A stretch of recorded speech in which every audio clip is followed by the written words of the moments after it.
श्री रामानुजाय नमः। अनंत कोटि ब्रह्मांड नायक अखिल हे प्रत्यनीक अखिल जगदाधार अनंत प्रेमारणो भगवान श्री अयोध्यानाथ, श्री राघवेंद्र सरकार, श्री हनुमान जी महाराज, श्री सरयू मैया, जिनकी सन्निधि में बैठ करके हम आप भगवान की कथा कहने और सुनने का सौभाग्य प्राप्त कर रहे हैं। भगवान श्री ब्रजेंद्र नंदन यशोदानंदन ब्रजमंडल में अपने सखाओं के साथ सखियों के साथ अनेक प्रकार की लीलाएं कर रहे हैं। श्री ठाकुर जी महाराज बंसी निनाद करके गोपियों को बुलाया, गोपियां आ गईं। ठाकुर जी महाराज ने गोपियों से कहा, अब वृंदावन का दर्शन हो गया, हमसे भी मिलना हो गया, अब अपने अपने घर लौट करके जाओ और अपने पति बंधु बांधव सबकी सेवा करो। स्त्रियों का यही धर्म है। ठाकुर जी की बात को सुन करके गोपियाँ दुखी हुई, ठाकुर जी महाराज से निवेदन करती हैं, ठाकुर जी से प्रार्थना करती हैं। ठाकुर जी उनकी प्रार्थना को स्वीकार करते हैं। ठाकुर जी महाराज श्री सुखदेव जी महाराज कहते हैं, इति विक्लवितं तासां श्रुत्वा योगेश्वरेश्वरः प्रहस्य सदयं गोपी आत्मा रामोप्यमीरमत। गोपियों ने जब निवेदन किया तो ठाकुर जी महाराज ने एकदम विगलित वाणी, हृदय विदीर्ण हो रहा है ऐसे देख करके ठाकुर जी महाराज जो योगेश्वर हैं, योगेश्वरेश्वर भी हैं, तो भगवान उनकी बात को सुन करके प्रहस्य सदयम प्रसन्न हुए और मुस्कुराए। मुस्कुरा करके ठाकुर जी महाराज ने गोपियों की इच्छा पूरी करने के लिए प्रहस्य सदयम गोपी आत्मा रामोप्यरीरमत। भगवान आत्माराम है, आप्तकाम है। ठाकुर जी महाराज को कुछ अपने लिए नहीं चाहिए, ठाकुर जी को कोई आवश्यकता नहीं है। पर ठाकुर जी के हृदय में आवश्यकता तब होती है जब कोई भक्त किसी वस्तु और पदार्थ की इच्छा करता है। वही इच्छा ठाकुर जी की भी हो जाती है। ठाकुर जी की स्वतंत्र कोई इच्छा नहीं है। ठाकुर जी महाराज पूर्ण काम हैं, आत्मा राम हैं, आत्मा में ही रमण करते रहते हैं। और ठाकुर जी की आत्मा कौन है? ठाकुर जी की आत्मा श्री जी हैं। ठाकुर जी की आत्मा कोई भिन्न नहीं है। तो जैसे आत्मा ठाकुर जी की श्री जी हैं और शरीर ठाकुर जी स्वयं हैं। अब ठाकुर जी महाराज ने, श्री जी भी पधारी थी सब गोपियों के साथ में। ठाकुर जी महाराज ने अब गोपियों के मनोरथ को पूर्ण करने के लिए गोपियों के साथ में ताभि समेताभिरुदार चेष्टितः प्रियेक्षणोत्फुल्ल मुखीभिरच्युतः उदार हासद्विजकुंददीधति विरोचतैणांक इवोडुभिर्व्रतः। ठाकुर जी महाराज उन गोपियों के साथ में अपनी जो भाव भंगिमा है उन गोपियों से प्रेम भरी दृष्टि से देखते हैं। उदार चेष्टितः। ठाकुर जी महाराज जो गोपियाँ जैसे कह रही हैं, ठाकुर जी महाराज उन गोपियों के अनुकूल ही। उदार मतलब जो जैसा चाह रही हैं, किसी से बिना ना नुकर किए हुए, जैसी इच्छा है वैसी ही इच्छा, और जैसी उनकी इच्छा है उससे भी कहीं और बढ़ करके ठाकुर जी महाराज, उनकी भी इच्छा सीमित ही है। पर ठाकुर जी महाराज तो असीमित हैं, अपरिमित हैं। ठाकुर जी महाराज उनकी जो इच्छा है उस इच्छा से भी कई गुना। जैसे ध्रुव जी महाराज को केवल राज्य की ही इच्छा थी, प्रथम जब गए पिताजी से दुखी हो करके तो राज्य की ही इच्छा थी। पर ठाकुर जी महाराज को का दर्शन किए तो इच्छा भी बढ़ गई, और ठाकुर जी महाराज ने जो इच्छा भी पूरी की वो असीमित इच्छा पूरी कर दी ध्रुव जी की। ध्रुव जी ने जो कल्पना भी नहीं की, ध्रुव जी के लिए अलग ही लोक बना दिया। कहने का तात्पर्य है कि ठाकुर जी महाराज जो भक्त की इच्छा होती है उस इच्छा से और अधिक भगवान उदार चेष्टित हैं। भगवान की जो भी चेष्टाएं हैं उदार हैं, फिर कमी नहीं रह जाती। तो प्रिय प्रिय क्षणोत्फुल्लमुखी भिरच्युतः, ठाकुर जी महाराज का मुखारविंद जो है अत्यंत दिव्य है। और ठाकुर जी महाराज को गोपियां देख रही हैं और गोपियों को ठाकुर जी महाराज प्रेम भरी दृष्टि से देख रहे हैं। भगवान उन गोपियों को ऐसे देख रहे हैं, उदार हास द्विज कुंत दीधति। ठाकुर जी महाराज का उदार हास है। उदार हास हंसना भी कई प्रकार का होता है, पर ठाकुर जी महाराज जैसे मुस्कुरा रहे हैं, ठाकुर जी की मुस्कान है जैसे इन सब पर कोई ऐसा देख करके किसी को मुस्कुराता है ना, जैसे उस पर सब कुछ न्यौछावर कर दे। जैसे छोटा बालक होता है वो मुस्कुराता है और मुस्कुराने उसकी खिलकारी देख करके जब अपने हृदय में, क्योंकि निर्मल होती है उसकी मुस्कान में, उसकी हंसी में किसी प्रकार की कोई दुर्भावना या कोई ऐसी भावना नहीं होती, केवल एकदम निर्मल भावना से जब मुस्कुराता है, खिलखिला करके हंसता है, तो अपना भी हृदय ऐसा करता है कि जैसे सब कुछ इस पर न्यौछावर कर दे। तो ऐसे ही ठाकुर जी महाराज उन गोपियों की मुस्कान, उन गोपियों के हाव भाव विलास को देख करके ठाकुर जी महाराज भी उदार हास द्विज कुंद दीधति। ठाकुर जी महाराज के जो दो दांत हैं, दंत पंक्तियां हैं, वो दंत पंक्तियां जैसे कुमुद होती ना, कुमुदनी होती है, श्वेत होती है ना, कुमुदनी खिलती है जल में। आजकल बहुत समय ही है, अब तो समाप्ति का समय है, तो वैसे कुंद की पंक्तियां जैसे लगी हो एक क्रम से, ऐसे ही ठाकुर जी महाराज के दंत पंक्तियों की शोभा होती है। कहते हैं ठाकुर जी महाराज अच्युत हैं। ठाकुर जी महाराज कभी अपने स्वरूप से पतित नहीं होते हैं, च्यवन नहीं होता है, गिरते नहीं हैं। ना च्यवती, जो कभी अपने स्वरूप से कभी गिरे नहीं, कम ना हो अपने स्वरूप से। ना च्यवती स्वस्वरूपात और स्वभक्ता नामपि नैव चावयति। और ठाकुर जी महाराज के जो दास गण हैं, जो भक्त गण हैं, उन भक्तों का भी ठाकुर जी महाराज कभी पतन नहीं होने देते हैं। इसीलिए ठाकुर जी महाराज का नाम अच्युत है। स्वयं के भी स्वरूप से कभी ठाकुर जी महाराज का पतन नहीं होता है। और जो भक्त होते हैं ठाकुर जी महाराज के, उन भक्तों के स्वरूप की भी ठाकुर जी महाराज वैसे ही रक्षा करते, अपने भक्तों को भी उनके स्वरूप से कभी च्युत नहीं होने देते हैं। तो ये ठाकुर जी महाराज इसीलिए कहते हैं कि अच्युतः, भगवान अच्युत हैं, एक रस हैं, जैसे हैं वैसे हैं। और ठाकुर जी महाराज ने अपनी सारी चेष्टाएं गोपियों के अनुकूल कर दी। अब होता क्या है, ठाकुर जी महाराज अब सभी गोपियां ठाकुर जी को घेर करके खड़ी हो गईं। घेर करके खड़ी हो गईं तो सुखदेव जी महाराज उपमा दे रहे हैं गोपियों की कैसी शोभा हो रही। ठाकुर जी महाराज की शोभा ऐसी हो रही है जैसे कि अनेक नक्षत्र तारों, जैसे चंद्रमा अपनी पत्नियों के साथ में, अपनी पत्नियों से घिरे हुए चंद्रमा जिस प्रकार से आकाश मार्ग में दिखाई देते हैं, ऐसे ही ठाकुर जी महाराज गोपियों के से घिरे हुए दिखाई दे रहे हैं। उस जो बालू का रेत है, कण है, उस जमुना जी के तट पर ठाकुर जी महाराज उपगीयमान उद्गायन वनिता सतयूथपः मालाम बिभ्रद वैजयंतीम व्यचरन मंडयन वनम। ठाकुर जी महाराज गान करते हैं, गोपियां भी गान करती हैं। गोपियां ठाकुर जी की लीलाओं का, ठाकुर जी के स्वरूप का, ठाकुर जी के स्वभाव का, ठाकुर जी के गुण वैभव सब का गान करती हैं। तो ऐसे ही ठाकुर जी महाराज भी गोपियों के चरित्र का गान करते हैं।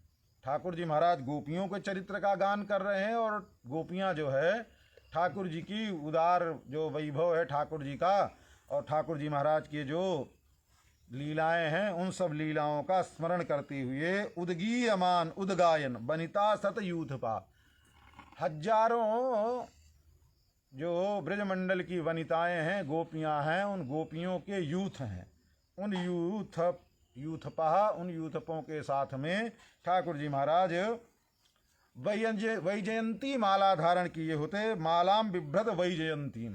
ठाकुर जी महाराज की जो वनमाला है वो वनमाला ठाकुर जी धारण किए हुए हैं। वनमाला है क्या? वनमाला जो होती है वो अनेक प्रकार के पुष्पों की माला होती है। कई पुष्प, मंद, कुंदार, चंपक, मालती, ये सब मालाएं पुष्प एकत्रित करके और फिर तुलसी मिश्रित जो है, बीच बीच में तुलसी गोलाई दे करके ऊपर की तरफ मोटा और नीचे जितना जाएगा वो पतला होता चला जाएगा। चरण पर्यंत, कंधे से लेकर के चरण पर्यंत जो माला होती है वो वनमाला। अपने यहाँ तो बहुत कम बनाते हैं, दक्षिण में वनमाला की परंपरा है बनाने की। दक्षिण के जितने भी मंदिर हैं वहाँ वनमाला धारण कराई जाती है ठाकुर जी को। तो जो वनमाला है वो कोई वनमाला ये सामान्य पुष्प नहीं है।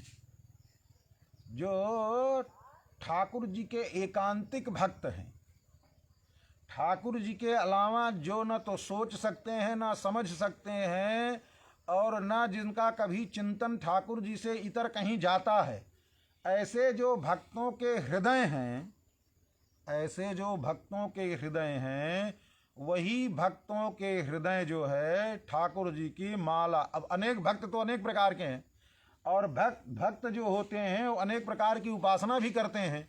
तो जो माला भी बनी हो रंग बिरंगी है, और भगवान के जो भक्त भी होते हैं वो सब रंग बिरंगे भी होते हैं। तो अनेक प्रकार के भगवान के भक्तों का हृदय जैसा होता है, उस भगवान के जो भक्त हैं उन्हीं भक्तों का हृदय ही पुष्प के रूप में है। और भक्त कितने हैं? भक्तों की कोई संख्या नहीं है, गणना नहीं कितने भगवान के। तो ऐसे सभी भगवान के भक्त का जो हृदय है वो पुष्प बन करके, ठाकुर जी के जो भक्त हैं वो पुष्प बन करके आ गए हैं। और ठाकुर जी महाराज ने अपने उन्हीं सभी एकांतिक, जो एक क्षण भी ठाकुर जी महाराज से वियोग नहीं सहन कर पाते हैं, ऐसे ही भक्तों को वनमाला में अपने सब वनमाला के रूप में उन एक एक पुष्पों में सब विराजमान हैं। और ठाकुर जी महाराज सबको धारण किए हुए हैं। ऐसा नहीं वनमाला, वैसे वनमाला तो 20 किलो, 25 किलो, 50-50 किलो तक की वनमाला बनती है, इतना मोटी मोटी। जो बड़ी बड़ी वेंकटेश भगवान आदि की वनमाला मिलती है महाराज, इतनी मोटी होती है और नीचे से ऊपर तक आते आते उसका वजन एक आदमी उठाने बस की बात नहीं होती, ऐसी होती है। तो अब ठाकुर जी महाराज इतनी बड़ी वनमाला पहनेंगे तो ठाकुर जी पर कोई बोझ होगा? नहीं नहीं, ठाकुर जी पर, ठाकुर जी के गले में है वनमाला, पर वो ठाकुर जी के ही भक्त हैं और ठाकुर जी के अनुकूल ही। वनमाला में रहते हुए ठाकुर जी महाराज के जो भक्त हैं वो ठाकुर जी के अनुकूल, ठाकुर जी से वार्ता भी करते रहते हैं, ठाकुर जी से हंसी मजाक भी करते रहते हैं, क्रीड़ा भी करते रहते हैं ठाकुर जी के अनुकूल। और ठाकुर जी भी उनके अनुकूल ही उसी वनमाला में निवास करते करते सारा उनके साथ ऐसा ही व्यवहार करते रहते हैं। तो वो, और ठाकुर जी के लदे नहीं है, ठाकुर जी से स्पर्श भी है और ठाकुर जी को छुए भी नहीं, दोनों स्थिति में ऐसे है। तो ठाकुर जी महाराज की जो वनमाला पड़ी है, उस वनमाला ठाकुर जी महाराज बिभ्रद वैजयंती मालाम, ठाकुर जी महाराज की जो वैजयंती माला है कि भगवान के भक्तों का ही हृदय है। देखिए प्राचीन काल में जो लोग, जो भक्त भगवान के तुलसी फूल की सेवा करते हैं, जो वाटिका बना करके भगवान के तुलसी फूल की सेवा करते हैं, वो सब बहुत ध्यान रखते हैं।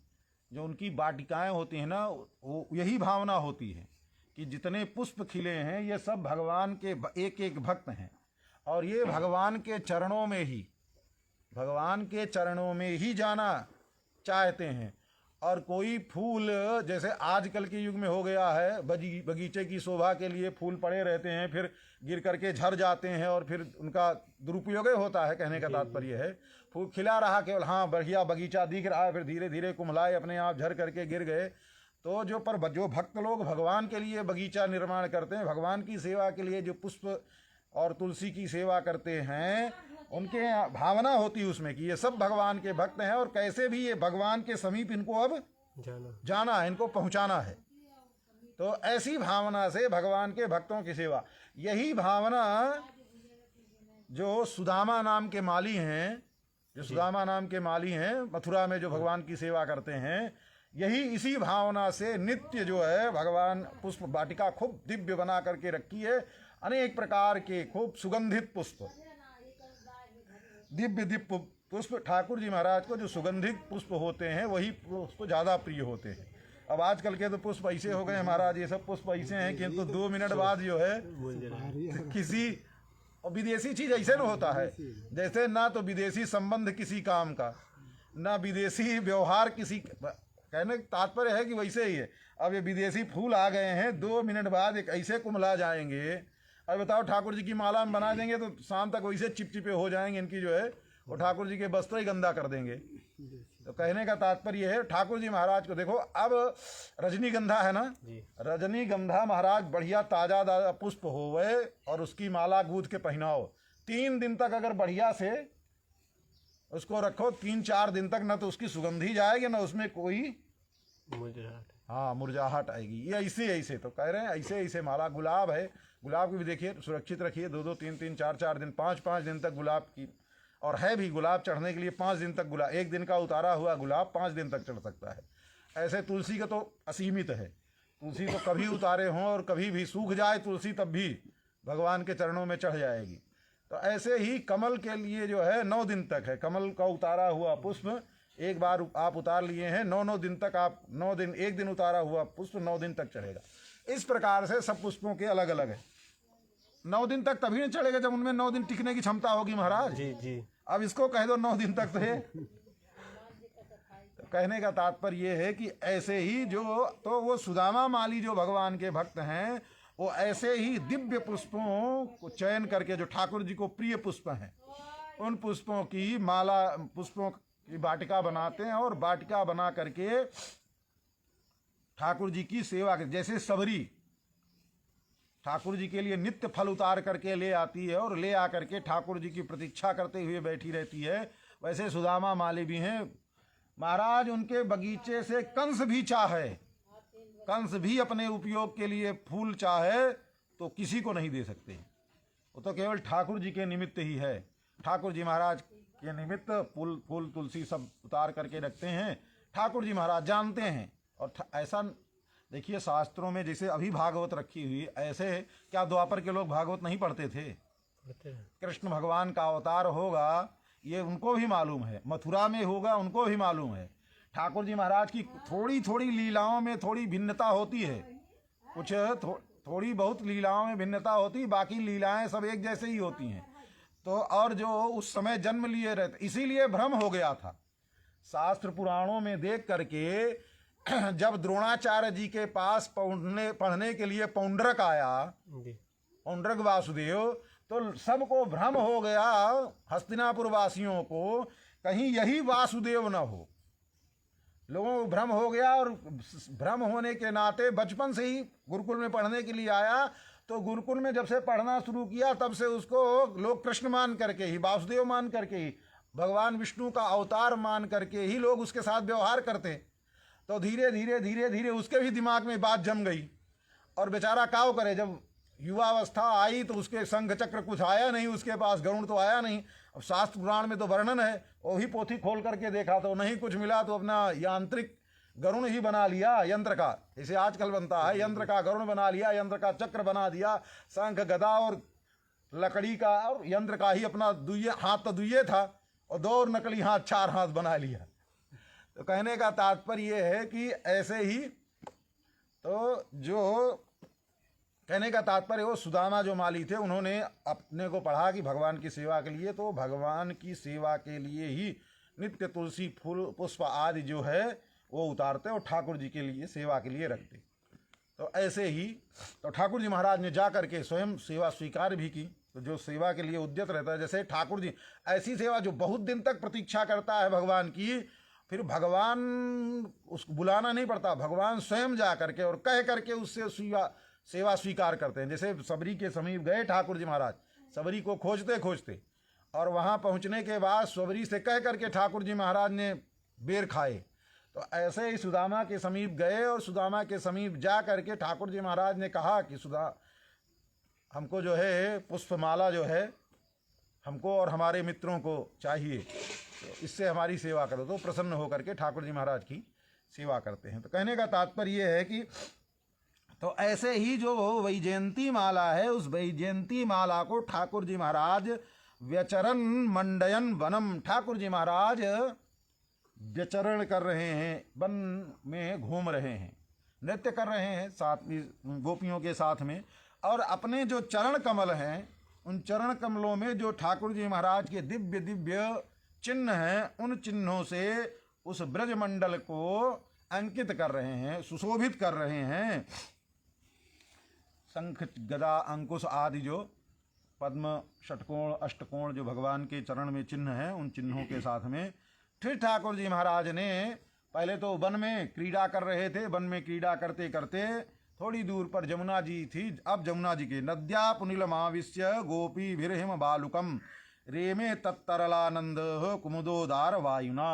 ठाकुर जी महाराज जमुना जी के पुलिन में आ गए और पुलिन में आ करके पुलिनम आविश्य, ठाकुर जी महाराज पुलिन में प्रवेश किए और गोपी भी हिमबालुकम, ठाकुर जी महाराज गोपियों के साथ में जो रेत के कण बहुत कोमल होते हैं और रात्रि का समय है और राकेश कर रंजितम है, चंद्रमा के हाथ से रंजित मतलब जिसे माताएं लीप रही हैं ना, ऐसे ही चंद्रमा ने जो अमृत का घड़ा उसके हाथ में है, उस अमृत के घड़े को, अब इससे ज्यादा अमृत का सदुपयोग और क्या होगा महाराज, इससे भी ज्यादा अमृत का सदुपयोग क्या हो सकता है कि ठाकुर जी महाराज जिस भूमि पर लीला करेंगे तो उसमें जो है चंद्रमा ने अपना ही उत्तरीय उतारा और उतार करके वो अपने घड़े में अमृत कलश में डुबा डुबा करके, और जमुना जी का जो पुलिन है उस पूरे पुलिन में अमृत छिड़क करके और उससे जो है बालुका को सुशोभित कर दिया।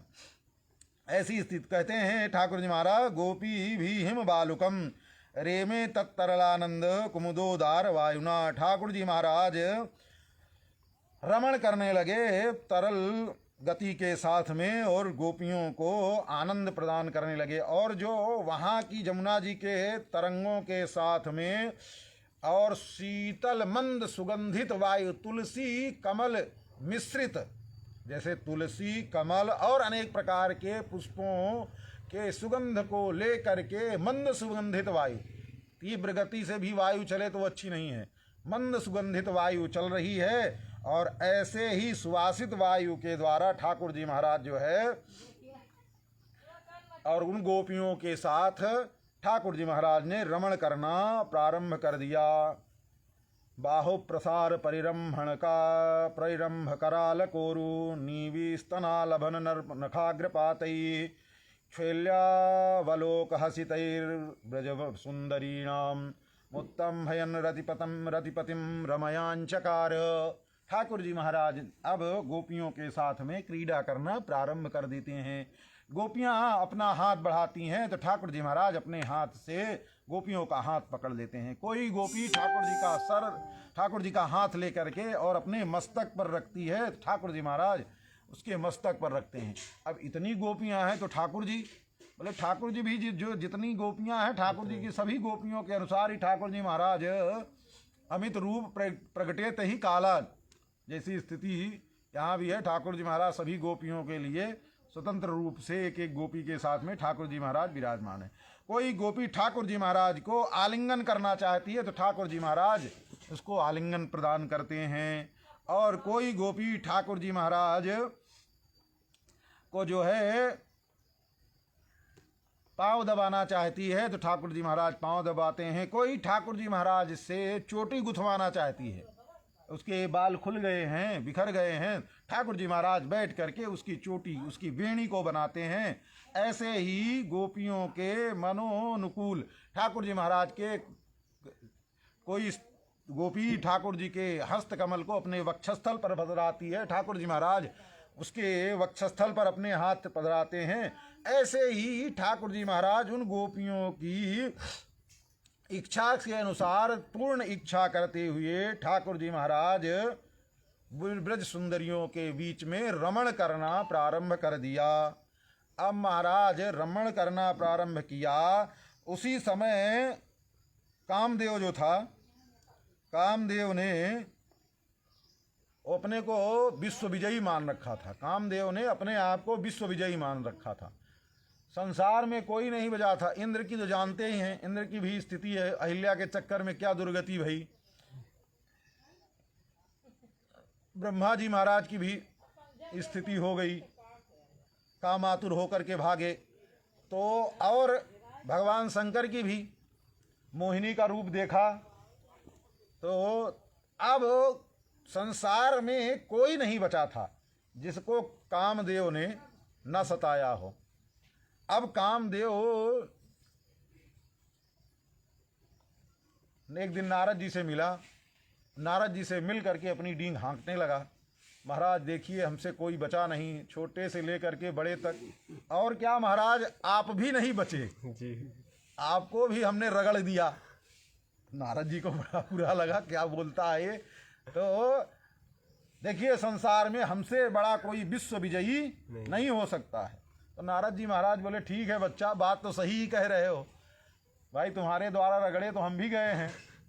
तो पर अभी एक लोगों पर तुमने एक पर विजय प्राप्त नहीं किया। बोले कौन है? बोले श्री हरि हैं। बोले महाराज उनको क्या हो, तो लक्ष्मी जी के साथ में रहते ही हैं और भी उनके लीला है, उनको कौन बड़ी बात है। और नहीं नहीं नहीं, कभी उन पर आजमा करके देखो। तो बोले ठीक है महाराज, आजमा लेते हैं। बोले आज मतलब अब बड़ा अच्छा मौका है इस समय। बोले कौन सा मौका है? बोले ठाकुर जी महाराज वृंदावन में इस समय लीलाएं कर रहे हैं और वहाँ ब्रज गोपियाँ भी हैं, और ब्रज गोपियों के मध्य में ठाकुर जी महाराज विहार कर रहे हैं। और अब जाओ अपना जो है शुरू करो। तो ठाकुर जी महाराज से रासलीला के पहले ही आया और आ करके ठाकुर जी महाराज से बोला, महाराज हम आपसे द्वंद्व युद्ध करना चाहते हैं। ठाकुर जी महाराज कहा अच्छा भैया, अब आए हो तो हमारे समीप जो आता है, जिसकी जो इच्छा होती है उसकी इच्छा तो हम पूरी करते ही हैं, किसी को जो है निराश नहीं भेजते हैं। तो ये बताओ कि खुले मैदान वाला युद्ध करोगे, किले वाला युद्ध करोगे? तो उसने कहा महाराज किले में तो सुरक्षित रहते हैं, खुले मैदान वाला होवे। ठाकुर जी महाराज ने कहा ठीक है। तो ठाकुर जी महाराज ने कहा ठीक है, हम गोपियों के साथ में रमण करेंगे, तब आ जाना। बोले नहीं नहीं महाराज, अरे हमारे जो अप्सराएं हैं हमारे साथ में जो रहती हैं, जो हमारे अस्त्र शस्त्र हैं, उनकी क्या गणना। तो ठाकुर जी महाराज ने कहा कि भैया ऐसा है, देखो तुमको अपने अस्त्र शस्त्र और अपने जो अप्सराएं हैं उन पर बहुत अहंकार है। एक बार हमारे ब्रजमंडल की जो गोपिकाएं हैं उनका दर्शन कर लो। अब महाराज ठाकुर जी महाराज ने ब्रज गोपियों का दर्शन कराया। बेचारा लज्जित हो गया। मतलब चरण नख के बराबर भी जो शोभा है, जो गोपियों के चरण नख की शोभा है, उस शोभा से भी तुच्छ कामदेव के साथ जो रहने वाली अप्सराएं हैं उनकी कोई गणना नहीं है। वो लज्जित हो गया उन दिव्य सुंदरियों को देख करके। बोले हाँ महाराज। बोले ठाकुर जी महाराज ने कहा कि हम इन्हीं गोपांगनाओं के साथ में रमण करेंगे और बस आ जाओ। ठाकुर जी महाराज शुरू किए। तो उसमें वो भी तैयारी में था भाई, जो कोई जोरदार दम। अब वो भी समझ गया कि भाई जिसके लिए नारद जी ने कहा कि उनसे जा करके निपटो, उनसे एक बार द्वंद्व कर लो तो फिर पता चले, तो वो भी समझ गया कोई जोरदार होगा। कमजोर से तो नारद जी भिड़ाएंगे नहीं, कोई जार। तो अपनी भी पूरी तैयारी वो करके सारा बाण वाण ले करके आया। ठाकुर जी महाराज जब देखा और ब्रज सुंदरियों के बीच में ठाकुर जी महाराज और भी प्रेम की जो लीलाएं हैं उनका संपादन करते हुए, कामदेव ने सोचा कि हम अब ठाकुर जी महाराज, क्योंकि ठाकुर जी महाराज वक्षस्थल स्पर्श कर रहे हैं, नीवी स्खलन हो रहा है, जंघे का स्पर्श कर रहे हैं, ऐसी स्थिति में अब हम ठाकुर जी पर आक्रमण बोलें, ये उत्तम समय है। उसी समय उसने ठाकुर जी पर अपने जो भी आण बाण हैं सब प्रयोग किए। तो ठाकुर जी महाराज की दृष्टि गई तो ठाकुर जी महाराज उत्तम भयम रतिपतिम रमयान चकार। ठाकुर जी महाराज ने वहीं एक केवल दृष्टि घुमाई और गोपियों ने भी दृष्टि देख करके देखा।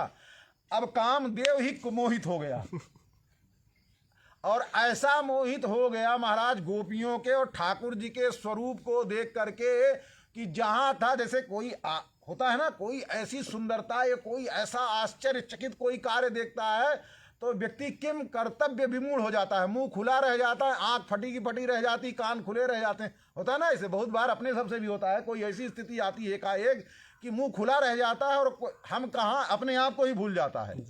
तब ऐसे कामदेव की स्थिति, ठाकुर जी महाराज की सुंदरता, गोपियों की सुंदरता, जैसे ही दृष्टि पड़ी ठाकुर जी की, उत्तम भयन रतिपतिम रमयान चकार। ठाकुर जी महाराज को देख करके स्तंभित हो गया और अपने आप ही को भूल गया। और कब तक स्तंभित रहा महाराज? जब तक ठाकुर जी महाराज की लीला चलती रही। जब लीला ठाकुर जी की समाप्ति भई तो आया, ठाकुर जी के चरणों में गिर पड़ा, महाराज अब हमरे ऊपर कृपा करो। बोले ठीक है, बाप बनना चाहते तो बेटा बन करके आओ। तो कामदेव प्रद्युम्न के रूप में फिर जो है पुत्र के रूप में ठाकुर जी से अपना संबंध बनाने के लिए कामदेव ने भी कि हम भी जो है ठाकुर जी से हमारा संबंध हो जाए तो हम भी संसार में योग्य हो जाएंगे, हमको भी लोग पूछेंगे नहीं, सब हमको गलत ही गलत कह रहे हैं। भाई काम को कौन अच्छा मानता है, पर काम भी ठाकुर जी से संबंधित हो तो वो काम बुरा नहीं है। अब ठाकुर जी महाराज गोपियों के साथ लीला कर रहे हैं और लीला करते करते अब एवं भगवतः कृष्ण लब्धमाना महात्मनः आत्मानं मे निरे स्त्रीणाम मानिन्योभ्यधिकं भुवि। गोपियों के ठाकुर जी महाराज चरण भी दबा रहे हैं। गोपियों के लिए जो है ठाकुर जी महाराज अंजन भी लगा रहे हैं, श्रृंगार भी कर रहे हैं। ठाकुर जी महाराज मस्तक पर अनेक प्रकार की पत्रावलियां भी बना रहे हैं, बेड़ी गूंथ रहे हैं, चोटी बना रहे हैं। ऐसे एक एक श्रृंगार ठाकुर जी महाराज उन गोपियों के कर रहे हैं। श्रृंगार ठाकुर जी और भिन्न भिन्न गोपियों को अनेक अनेक निकुंज में ले जा करके उन किसी को नाचने नाचते कोई गोपी थक जाती है तो ठाकुर जी महाराज उसको बैठ करके पंखा भी झल रहे हैं। किसी गोपी का माला हार आदि श्रृंगार के आभूषण आदि स्खलित हो गए हैं, टूट गए हैं, तो ठाकुर जी महाराज अपने ही पीताम्बर से सूत निकाल करके, अपने दिव्य पीताम्बर से निकाल करके और नृत्य करते करते उसी समय उसी स्थिति में ठाकुर जी महाराज उनकी मालाओं को, उनके जो श्रृंगार के आभूषण आदि हैं, उन आभूषणों को सुव्यवस्थित कर रहे हैं। ऐसे ठाकुर जी महाराज गोपियों के साथ लीला कर रहे हैं। लीला करते करते अब गोपियों ने देखा ठाकुर जी महाराज तो हमारे जो हम कह रहे हैं, देखो किसी वस्तु और पदार्थ, संसार में भी किसी वस्तु और पदार्थ की जब अति सामीप्यता हो जाती है तो फिर थोड़ी सी अवहेलना सी होने लगती है। जैसे अपने सब मान लो अपने सब किसी मंदिर में जाने के अधिकारी नहीं हैं, बड़ी लालसा होती है, ठाकुर जी को बाहर से दूर से दर्शन करके कितना हृदय आनंदित होता है, सब कुछ चलता रहता है। और संयोग बस अब पुजारी बना दिया जाए तो 2-4 दिन तक शुरुआत में बड़ी श्रद्धा रहेगी और फिर धीरे धीरे धीरे अति सामीप्यता के कारण फिर ठाकुर जी की तरफ फिर घुमा भी लेंगे, फिर दुनिया भर की जितना भी होगा, कभी ठाकुर जी के ऊपर चढ़ जाएंगे, कभी ठाकुर जी को जो वस्त्र आदि होते हैं सब धीरे धीरे धीरे धीरे अति सामीप्यता होने के कारण और समय के अधिकता होने के कारण फिर जो वो भाव होता है वो फिर उतने प्रकार, अगर सही में भगवान का भक्त होवे तो ऐसा नहीं होता, लेकिन फिर भी कहीं न कहीं कभी न कभी अति सामीप्यता के कारण अवहेलना होने ही लगती है।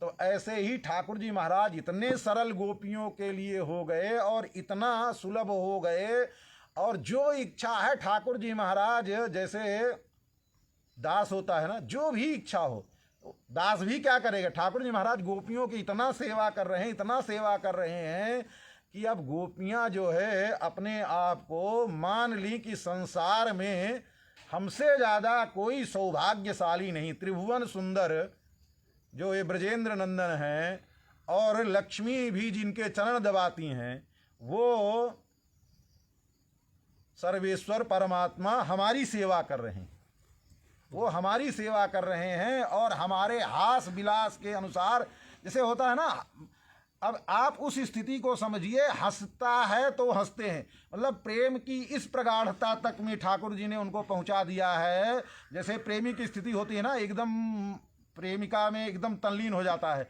वो हंसती है तो हंसता है, वो रोती है तो रोता है, वो चलती है तो चलता है, मतलब एक सीमा को पार कर गए। प्रेम की भी जो सीमा होती है ना, उस सीमा का अतिक्रमण, तो ठाकुर जी महाराज भी गोपियों से इतना प्रेम कर रहे हैं कि सीमा का अतिक्रमण कर गए हैं, सीमातीत। तो उस सीमातीत प्रेम को प्राप्त करके गोपियां संभाल नहीं पाई और गोपियों के मन में अपने सौभाग्य का मद आ गया। संसार में जितनी भी स्त्रियां हैं उन सब स्त्रियों से ज़्यादा हमारा सौभाग्य है, क्योंकि ठाकुर जी महाराज इस प्रकार हमारे बस में हैं। अब यही सबसे बड़ी समस्या है। ठीक है, यहाँ तक भी ठीक का ठाकुर जी के हम हैं, हमारे ठाकुर जी हैं, अपने हैं, ये बात होती तब भी ठीक था, लेकिन ठाकुर जी हमारे बस में हैं, तो ठाकुर जी किसी के बस में नहीं होते हैं, तो हमारे बस में हैं। ये जो भावना आई, इस भावना से तासाम सौभग मदम, जो उन गोपियों के अंदर में अपने सौभाग्य का मद आया, उसी मद के कारण ठाकुर जी महाराज वीक्षमानम च केशव, ठाकुर जी महाराज देख लिए। ठाकुर जी देखने की जरूरत ही नहीं है, ये तो देखना केवल हम सब शब्द का उपयोग करते हैं। प्रत्येक जीव के प्रत्येक हृदय में कब कौन सा विचार आया है, उस क्षण उसी क्षण एक साथ विचार के साथ साथ ही ठाकुर जी महाराज का ज्ञान विभू है ना, कैसा क्या सोच रहा है, उस सब ज्ञान ठाकुर जी महाराज को उसी तरह। और ब्रह्मा से लेकर के चीटी पर्यंत एक साथ, ब्रह्मा से लेकर के चीटी पर्यंत एक साथ, इस ब्रह्मांड में क्या अनेक अनेक जितने ब्रह्मांड है, उस ब्रह्मांड में कौन क्या सोच रहा है, क्या कर रहा है, क्या, वो ठाकुर जी महाराज को सब कुछ एक साथ ज्ञान होते रहता है। तो ऐसी स्थिति में ठाकुर जी महाराज को जान गए कि जो है, अब जान गए कहना भी ठाकुर जी के लिए उपयुक्त नहीं है।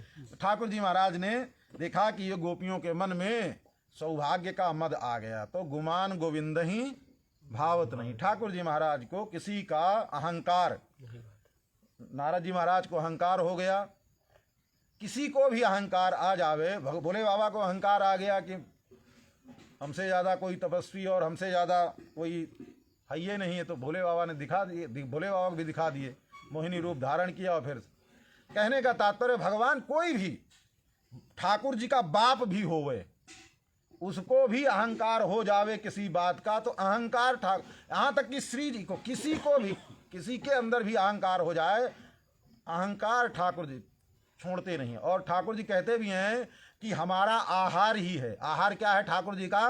भक्तों के हृदय में जो कोई गर्व उत्पन्न होता है, भक्तों के हृदय में कोई गर्व उत्पन्न होता है, तो उस गर्व को ही मैं भक्षण करता हूँ, ठाकुर जी महाराज। तो अब गोपियों के हृदय में जब आया ऐसा भाव, तो ठाकुर जी महाराज ने उन गोपियों के प्रसमाय प्रसादाय तत्रैवांतर धीयत, अब प्रसमाय उस गर्व को समाप्त करने के लिए और प्रसादाय कृपा करने के लिए भी ठाकुर जी महाराज अपने भक्त, देखिए अन्य की भक्ति में और ठाकुर जी की भक्ति में यही सबसे बड़ी खासियत है।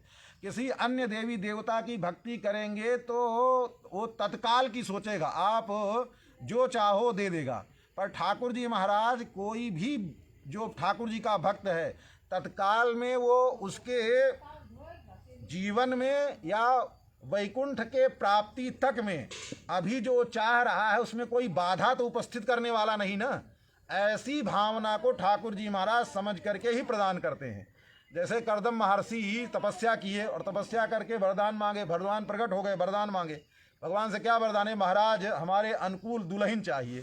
ठाकुर जी महाराज ने सोचा, देखो भैया इतनी तपस्या करने के बाद और तपस्या के बाद हम भी प्रकट हो गए, हमारे मिल जाने के बाद भी अभी दुल्हन की कामना है। तो ठाकुर जी महाराज अब तो प्रकट हो गए हैं, ठाकुर जी महाराज सामने हैं, पर करदम जी के भाव को देख करके और अपने प्रति प्रीति देख करके, प्रेम देख करके करदम जी महाराज भले न समझते हैं हो कि हमारे लिए क्या उपयुक्त है क्या नहीं है, पर ठाकुर जी महाराज ने कहा ठीक है दुल्हन मिल जाएगी, पर साथ में एक वरदान और दे दिया, बेटा बन करके हम भी आ रहे हैं।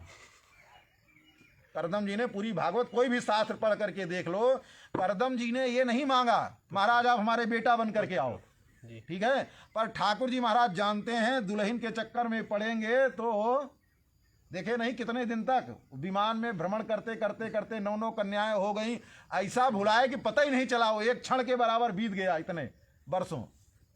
तो पर ठाकुर जी महाराज ने स्वयं अपने भक्तों के लिए कृपा करते हैं। इसीलिए ठाकुर जी महाराज, इसीलिए प्रसमाय प्रसादाय, जो दुर्गुण होता है उसको समन भी करते हैं और समन नहीं करते हैं, उसके बाद ठाकुर जी महाराज कृपा भी करते हैं, प्रसाद भी प्रदान करते हैं कि इसका कल्याण कैसे होगा, वैसा कार्य भी करते हैं। जैसे कर्दम महर्षि के पुत्र के रूप में बन करके आ गए, तो गोपियों के गर्व को दूर करने के लिए ठाकुर जी महाराज तत्रैवांतर धीयत, वहीं ठाकुर जी महाराज अंतर ध्यान हो गए। अब जैसे सभा चल रही हो, खूब ध्वनि तीव्र गति से नाच गान उत्साह, उत्सव की उत्साह में तीव्र गति तक कोई पहुंच गया हो, हाँ, नृत्य गान वाद्य सब चला रहा, और उसी के बीच में बिजली गायब हो जाए।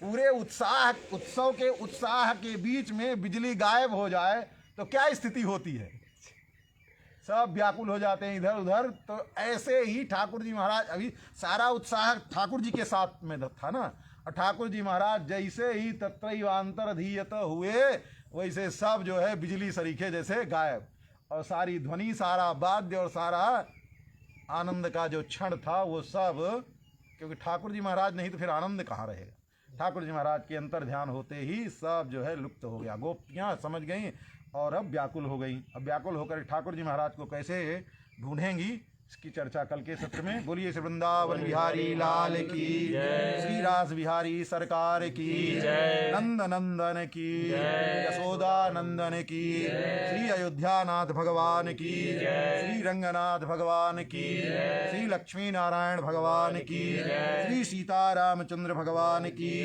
श्री वृंदावन बिहारी लाल की, श्री हनुमान जी महाराज की, श्री सरयू मैया की, श्री अयोध्या धाम की जय, सब संतन की जय, सब भक्तन की जय। जय श्री सीताराम, जय जय श्री राधे श्याम। महाराज की जय।